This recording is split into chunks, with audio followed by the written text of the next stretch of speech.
Commencer cette année dans la présence du Seigneur, c'est aussi commencer l'année dans la réflexion de ce qu'il y a pour nous. Nous avons lu tout à l'heure, et je voulais relire avec vous le texte de 1 Pierre, chapitre 1, du verset 1 au verset 5. Loué soit Dieu, le Père de notre Seigneur Jésus-Christ. Dans son grand amour, il nous a fait naître à une vie nouvelle, grâce à la résurrection de Jésus-Christ d'entre les morts, pour nous donner une espérance vivante, car il a préparé pour nous un héritage qui ne peut ni se détruire, ni se corrompre, ni perdre sa beauté. Il le tient en réserve pour vous dans les cieux, vous qu'il garde par sa puissance, un moyen de la foi, en vue du salut qui est prêt à être révélé au moment de la vie. Voilà la parole du Seigneur pour nous. Et j'ai été interpellé par ce texte, je ne sais pas vous, mais combien on peut être négative. D'ailleurs, quelqu'un me disait tout à l'heure, je vois le verre un peu à moitié vide. Je ne sais pas si vous regardez toujours le verre à moitié vide ou à moitié plein. Je ne sais pas quelle est votre philosophie de vie face à ça. Mais je trouve que dans ces dernières années, je ne sais pas vous, mais moi, j'ai un peu l'impression que le monde part en vrille, que les choses sont de pire en pire. En lisant un reportage, il a porté une parole d'un sociologue. J'ai trouvé ça intéressant. Il disait qu'aujourd'hui, une personne à peu près dans la trentaine, il a vu plus de 100 000 images des guerres, des morts et des souffrances dans sa vie. Oui, le monde part un peu en vrille, on est tous d'accord, l'économie s'effondre, tout va de mal à pire.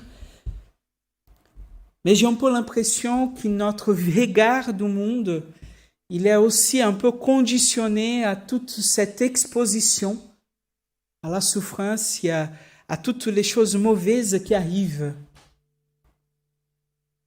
Et plus encore qu'il y a des gens qui utilisent ça et qui potentialisent toutes ces mauvaises choses pour nous faire entrer dans une espèce de contreposition au monde. Alors, je ne veux pas dire que tout est beau et tout est merveilleux, c'est pas ça. Mais en regardant un peu l'histoire, j'ai un peu l'impression que le monde, il est ce qu'il a toujours été et qu'il sera toujours ce qu'il est et qu'il était et qu'il sera. Le monde. Ni pire ni mieux, mais le monde sera toujours quelque part un lieu aussi de souffrance. Un lieu aussi rempli et peuplé, d'ailleurs 8 milliards de personnes à peu près, des pécheurs. Et où il y a des pécheurs, il va toujours avoir ce qui Paul, en Galates, chapitre 5, va nous appeler le salaire du péché, les œuvres de la chair, de la guerre, du conflit, de la jalousie. Bref. D'ailleurs, j'avais un pasteur qui disait souvent, si toi tu vas dans une église et que cette église est parfaite, tout le monde s'aime, il n'y a pas de conflit, tout est parfait, voilà, n'entre pas. Tu vas tâcher l'église.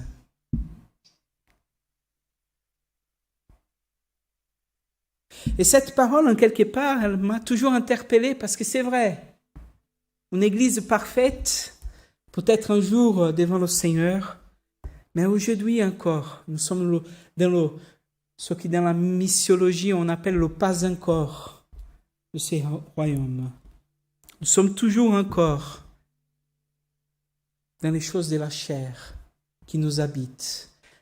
Même si nous sommes saints, même si nous cherchons la sainteté, même si nous cherchons la volonté du Seigneur, même si nous prions du matin jusqu'au soir, nous avons toujours quelque chose de pécheur en nous. Mais si je voulais parler de ça ce matin, c'est pour en quelque part vous provoquer une réflexion. Qu'est-ce que nous attendons du Seigneur? Quel est notre regard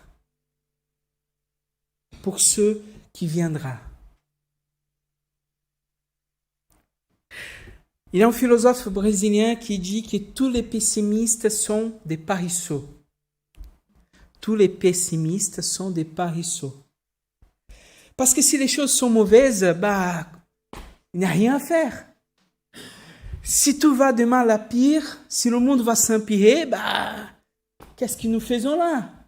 À quoi ça sert de faire un effort pour améliorer un peu le monde si les choses vont de toute façon aller vers la catastrophe? Donc, mangeons et profitons le moment, attendons et ne faisons rien. Laissons le monde, désolé pour l'expression, mais s'y pourrir. La vision de Pierre pour le salut, c'est que en Jésus-Christ, il nous a donné une nouvelle vie. Loué soit Dieu, le Père de notre Seigneur Jésus-Christ, dans son grand amour, sa grande bonté, il nous a fait naître à une vie nouvelle, grâce à la résurrection de Jésus-Christ d'entre les morts, pour nous donner une espérance vivante. Alors regarde, il commence par cette affirmation, il nous a donné une vie nouvelle. Et qu'est-ce que c'est cette vie nouvelle pour nous aujourd'hui? Qu'est-ce que cela représente? Parce que c'est vrai, je ne sais pas vous, mais après ma conversion, j'ai donné ma vie au Seigneur, j'avais 10 ans. J'ai toujours vécu dans cette présence du Seigneur. Et pour être bien franche, j'ai perdu ma mère qui est décédée d'un cancer. On a prié, elle n'a pas été guérie. J'ai perdu des personnes que j'ai aimées, que j'ai appréciées. J'ai eu des moments d'affliction. J'ai eu des souffrances. Qu'est-ce qui signifie cette vie nouvelle? Est-ce que ça signifie qu'on n'aura pas d'affliction et de souffrances?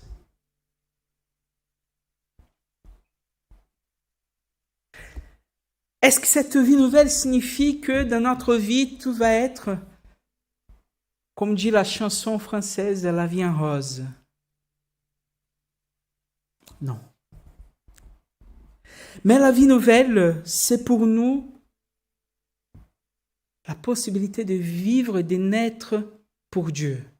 J'aime bien, je vous ai dit ça la semaine dernière, et je réaffirme. Jean chapitre 17, verset 3. La vie éternelle, c'est connaître à Dieu comme son Dieu, son seul Dieu. Et connaître celui qu'il a envoyé, Jésus-Christ. Et pour moi, ces mots connaître, il va dans tous les sens. Connaître dans le sens de avoir lui comme notre Dieu, mettre en lui notre confiance et permettre à lui d'être celui qu'il est pour nous, un Dieu et un Seigneur. Mais connaître, c'est aussi nous permettre de expérimenter, d'aller plus loin, de faire de lui une présence vivante dans notre vie. Cette année va commencer, il y aura des défis, il y aura des choses qui peut-être seront pires, il y aura peut-être des mauvaises nouvelles qui vont arriver, il y aura peut-être de très belles choses. Mais quoi qu'il en soit, nous sommes dans une nouvelle vie avec le Seigneur. Et si nous sommes dans une nouvelle vie avec lui, nous devons regarder la vie non pas par rapport à ce que la vie va nous apporter, mais par rapport à la vie que Dieu nous donne. Parce que la vie que Dieu nous donne et la nouvelle vie, c'est aussi une vie en abondance dans tout ce que nous pouvons vivre. Je vous ai raconté déjà une histoire, mais je vais raconter à nouveau d'une femme que j'ai connue. Elle était très pauvre, elle habitait dans un cabana au milieu d'une favela. Sa maison était impeccable. C'était une femme vraiment qui servait le Seigneur, qui était toujours dans la joie. On arrivait chez elle, toujours un bon café, toujours des biscuits qu'elle faisait au moment qu'on arrivait. Voilà, elle était vraiment quelqu'un d'une pleine joie dans le Seigneur. Et devant elle, il y avait un centre d'un culte animiste qui n'aimait pas. Elle mettait des musiques, elle chantait toute la journée, elle était toujours joyeuse. Et eux, ils étaient, mais ça nous embête.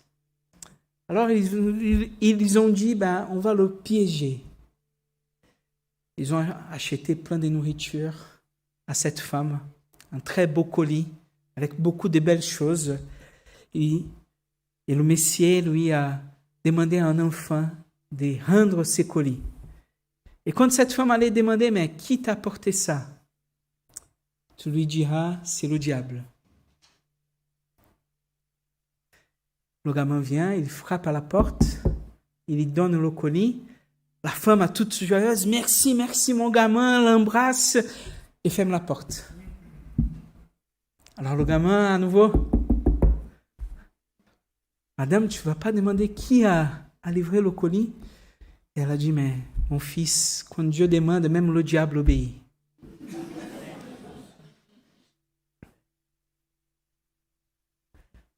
Cela ne signifie pas qu'on n'aura pas de belles choses, que de belles choses dans notre vie. Mais la confiance dans le Seigneur, c'est la confiance de celui qui n'a pas peur de ce qui va arriver, qui n'a pas peur parce que ça va être difficile. Hier, je me rappelais avec mon épouse et des amis les moments que nous avons vécus. Et je me rappelle quand la mission nous a dit, voilà, on vous quitte. Il n'y en avait plus un sou pour rester là. Et on disait, mais qu'est-ce qu'on va faire? La seule solution, c'est retourner au Brésil. Notre visa ne nous permettait pas de travailler, on n'avait pas d'argent. Je me rappelle que j'ai appelé mon pasteur, je lui ai dit, mais voilà, la nouvelle, je n'ai plus rien à faire. Qu'est-ce que je peux faire? Est-ce que l'église pourra m'aider? Il a dit non, on n'a pas de sous pour t'aider. Il a dit, Thiago, prie au Seigneur et demande à lui qu'est-ce qu'il veut. Et s'il te dit de rester, même si tu dois habiter en bas d'un pont, restez. Restez. Et pendant les 6 mois qu'on n'était pas pasteur ici, on était entre deux, j'ai habité dans la plus grande maison que j'ai habité dans toute ma vie. En Aix-en-Provence, dans un quartier riche. J'ai payé un cent, j'ai payé rien du tout.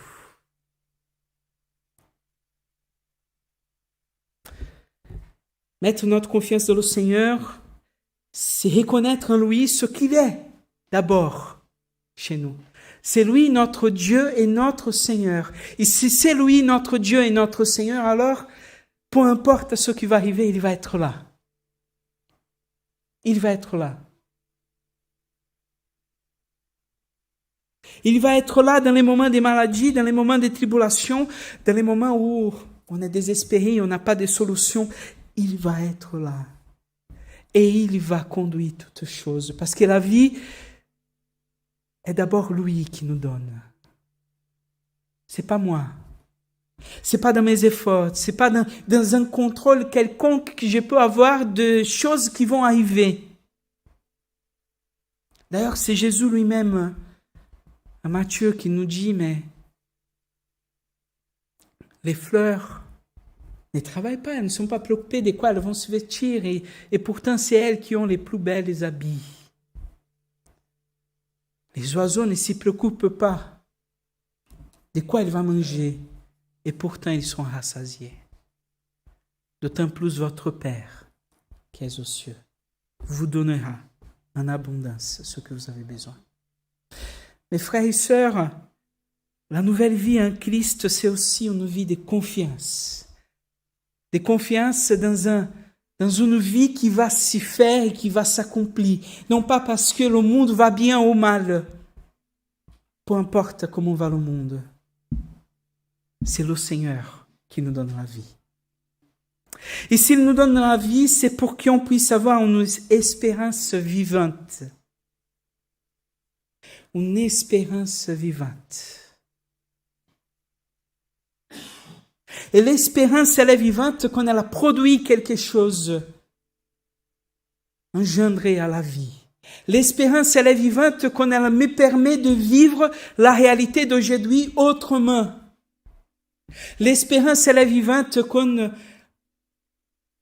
les difficultés, les mal du monde et de toutes les mauvaises choses qui peuvent m'arriver, elle me permet de vivre cela et de passer les épreuves du jour. Cette nouvelle vie, elle a produit en nous, elle nous donne une espérance vivante. Et en quoi est basée cette espérance, sinon dans le Dieu qui nous mettons notre confiance, dans la fidélité du Dieu qui nous mettons notre confiance, dans la fidélité du Dieu qui est là avec nous tous les jours, dans la fidélité d'un Dieu qui a donné ce qu'il avait de plus précieux. Nous venons de chanter, Christ est venu, il est mort, il est ressuscité au troisième jour. Christ est venu, il a subi nos tentations et nos épreuves. Christ est venu, il connaît ce que nous vivons, mais il a vaincu le mal, il a vaincu la mort. L'espérance est basée dans la promesse de celui qui a vaincu toutes ces choses et qui nous dit, aie courage, je serai avec vous. Oui, on peut dire que je suis un peu optimiste. Mais si je suis optimiste, ce n'est pas parce que je pense que le monde va changer, mais parce que je sais que peu importe ce qui s'y passe, les promesses du Seigneur, pour moi et pour vous là ce matin, rien ne peut les enlever. Le diable n'a pas de force contre Dieu. D'ailleurs, je pense que dans notre vision, et surtout, nous mettons trop d'importance au diable. Je suis un peu gêné dans une certaine vision de l'évangile qui met comme si le diable, mais tu ne peux pas faire ceci ou cela parce que sinon le diable va faire ça et tu vas donner la puissance au diable. J'avais un professeur qui a fait un exercice avec nous.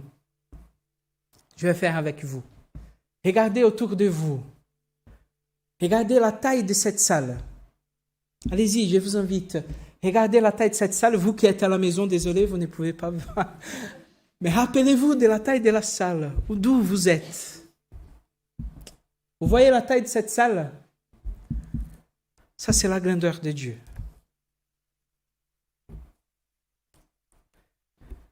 Vous voyez cette poussière qui est dans mon doigt? Ça, c'est le diable. Ça, c'est le diable.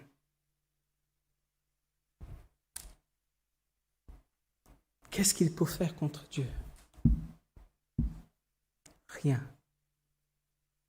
Qu'est-ce qu'il peut faire pour empêcher Dieu d'accomplir sa volonté? Rien.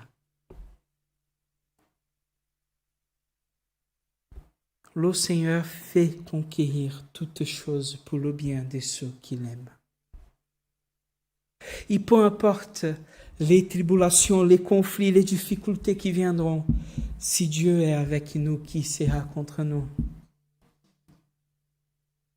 Mes frères et sœurs, nous commençons une année, mais je vous invite à commencer cette année avec un autre regard. Pas le regard de celui qui attend des choses qui vont se passer, mais le regard de celui qui est en confiance avec le Seigneur. Le Dieu qui nous a donné une nouvelle vie par la puissance qui a ressuscité le Christ. Le Dieu qui est notre Seigneur et notre Sauveur. de faire confiance à lui qui est le créateur de toutes choses et sans laquelle rien ne pourrait exister. Notre espérance, elle est vivante parce que nous savons à qui nous espérons. Mais notre espérance, elle est vivante aussi parce qu'elle est née dans une vie d'expérience avec Dieu. L'espérance, elle est vivante parce qu'elle est née dans cette expérience qui est le Seigneur. D'ailleurs, c'est Paul qui va dire en Romains chapitre 5, je suis fier même de ma détresse. Parce que c'est dans la détresse que j'ai persévère. Et c'est dans la persévérance que j'ai une confiance affermie. Et c'est dans la confiance affermie que j'ai une espérance en Dieu. L'espérance n'est pas quelque chose qui est nourri par la naïveté de l'optimisme.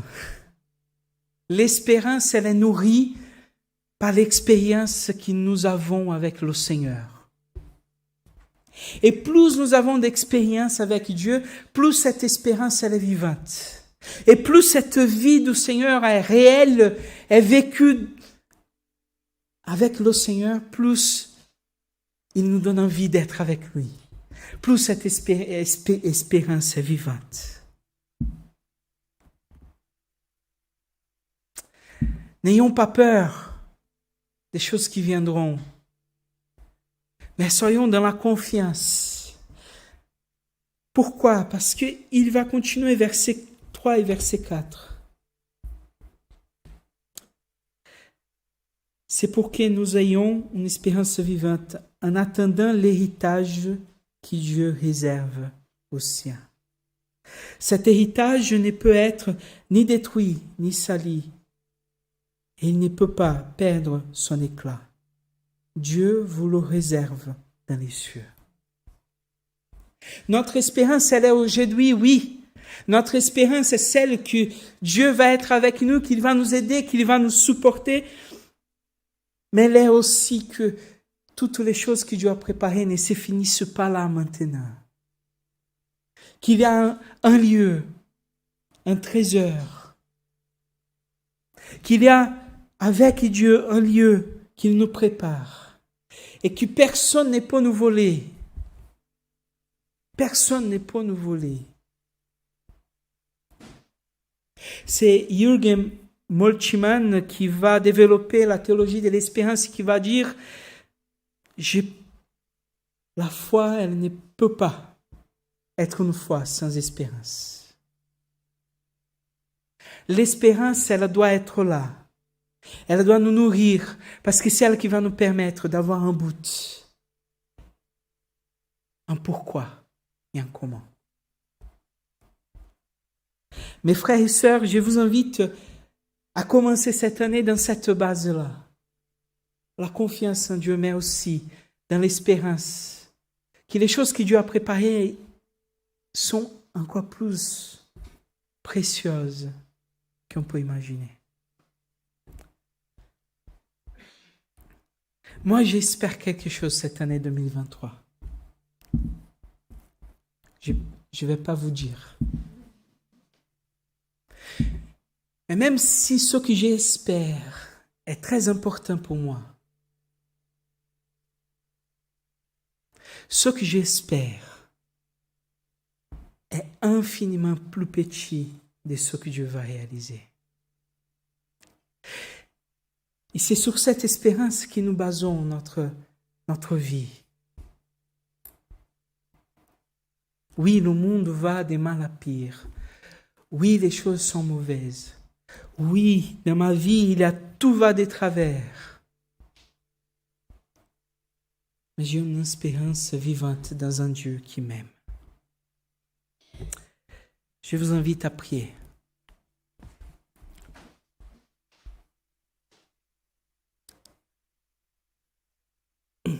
Seigneur notre Père Céleste, nous commençons cette année 2023 Et tu connais, Seigneur, le cœur et la vie de chacun. Tu sais, Seigneur, ceux qui ont vécu une année difficile. Et Seigneur, et qui, dans leur cœur, ne voient qu'il a l'odeur de ce qu'ils portent.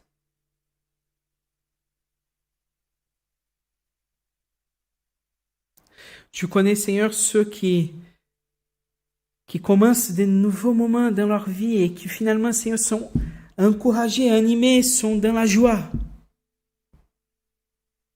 Mais Père, aujourd'hui, nous voulons mettre un fondement dans ce que nous attendons de cette année. Et le fondement, Seigneur, de notre vie, le fondement de cette année 2023, elle est toi, Seigneur. Parce que peu importe ce qui nous arrivera, si Dieu est avec nous, qui sera contre nous? Nous voulons, Seigneur, baser notre espérance en toi. L'espérance que cette année, des bonnes et de belles choses arriveront. Mais l'espérance aussi, Seigneur, que si des mauvaises choses nous arrivent, tu seras là avec nous. L'espérance, Seigneur, que si tout va de travers dans notre vie, tu es là avec nous. L'espérance, Seigneur, que malgré les situations qui nous arriveront, la vie abondante, la paix et la joie de ton esprit nous accompagneront tous les jours. Nous te prions, Père, aide-nous cette année. Aide-nous à nous maintenir dans un regard vers toi. Aide-nous à faire comme Paul nous dit, Seigneur, de ne pas regarder ce qui est éphémère, ce qui est passager, mais de tenir nos regards vers ce qui est éternel. Nous te prions, Père. Sois avec nous dans cette année 2023. Que ton nom soit béni, Père, au nom de Jésus-Christ. Amen.